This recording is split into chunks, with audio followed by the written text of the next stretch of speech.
ខ្មែរជួយខ្មែរស្មារតីលះបង់ដើម្បីស្នាមញញឹមនិងដំបូលដល់កក់ក្ដៅរបស់វីរៈជនជីបម៉ុងចូលរួមផ្ដល់ផ្ទះនិងជំនួយជាង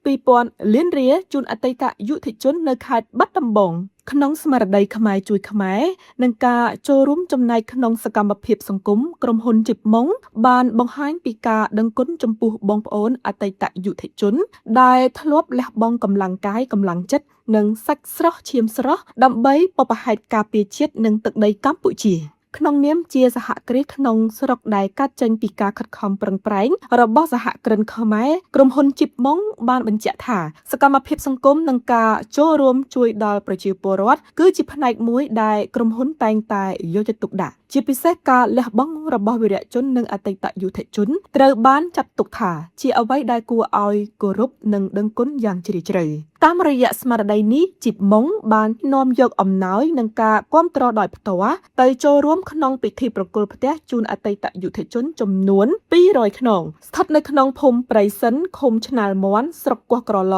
ខេត្តបាត់ដំបងសកម្មភាពមនុស្សធម៌នេះត្រូវបានរៀបចំឡើងក្រោមអធិបតីភាពរបស់ឯកឧត្តមគតិសង្ឃបណ្ឌិតគុណគឹមដែលជាតំណាងដ៏ខ្ពង់ខ្ពស់របស់សម្ដេចមហាបវរធិបតីហ៊ុនម៉ាណែតនាយករដ្ឋមន្ត្រីនៃព្រះរាជាណាចក្រកម្ពុជាការចូលរួមរបស់ភាគីពាក់ព័ន្ធជាច្រើនត្រូវបានមើលឃើញថាជាការបង្ហាញពីស្មារតីរួមគ្នាក្នុងការយកចិត្តទុកដាក់ចំពោះជីវភាពរស់នៅរបស់អតីតយុវជននិងក្រុមគ្រួសារនៅក្នុងនោះក្រុមហ៊ុនជីបម៉ុងបានចូលរួមឧបត្ថម្ភថវិកាផ្ទះ100ខ្នងនិងសម្ភារៈប្រើប្រាស់ចាំបាច់ប្រចាំថ្ងៃសរុបជាទឹកប្រាក់ចំនួន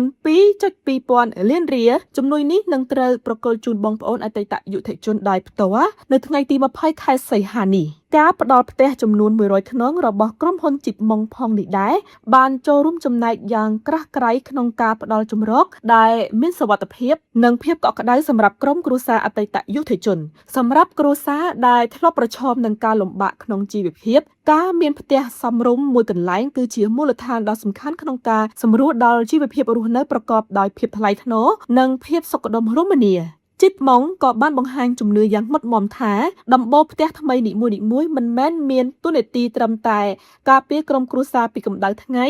ឬទឹកភ្លៀងប៉ុណ្ណោះទេក៏ប៉ុន្តែវាក៏ជានិមិត្តរូបនៃសេចក្តីសង្ឃឹមភាពកក់ក្ដៅនិងស្នាមញញឹមថ្មីសម្រាប់គ្រួសាររបស់វីរៈជនកម្ពុជាសកម្មភាពនេះក៏អាចចាត់ទុកជាការបន្តបង្ហាញពីស្មារតីសាមគ្គី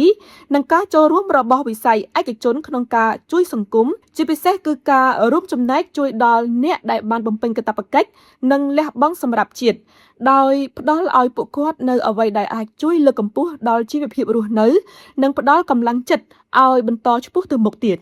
ជាសារសំខាន់សកម្មភាពខ្មែរជួយខ្មែរនេះបានបង្ហាញថាការចែករំលែកនិងការចូលរួមរបស់សង្គមទាំងមូលអាចបង្កើតជាកម្លាំងដ៏ធំធេងសម្រាប់អតីតយុវជនដែលធ្លាប់លះបង់ដើម្បីការពារជាតិផ្ទះថ្មីមួយខ្នងមិនមែនគ្រាន់តែជាជម្រកសម្រាប់រស់នៅតែប៉ុណ្ណោះទេក៏ប៉ុន្តែវាជាសញ្ញានៃការគោរពការដឹងគុណយ៉ាងជ្រាលជ្រៅមិនអាចបំភ្លេចបានចំពោះការលះបង់របស់ពួកគាត់